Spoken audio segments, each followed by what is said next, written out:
যে হৃদয়ে ভরপুর প্রেমের আগুন, তার প্রত্যেকটা কথায় হৃদয় ঝড় তোলে।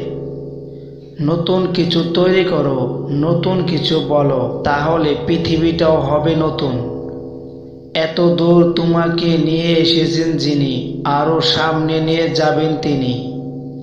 সিংহকে তখনই সুদর্শন দেখায় যখন সে খাবারের খোঁজে শিকারে বেরোয়। তুমি সাগরে এক বিন্দু পানি নও, তুমি এক বিন্দু পানি হতে গোটা এক সাগর। প্রদীপ হও, কিংবা জীবন তরী, অথবা সিঁড়ি, কারো ক্ষত পূরণে সাহায্য করো। যে মুর্শিদকে খোদারূপে দেখে নাই, সে মুরিদ নয়, সে মুরিদ নয়, সে মুরিদ নয়। প্রতিটা মানুষের ভিতরে থেকে ঠিক সেই কাজটি করার জন্য তাড়না অনুভব করে। তোমার হৃদয়টাকে ততক্ষণ পর্যন্ত ভাঙতে থাকো যতক্ষণ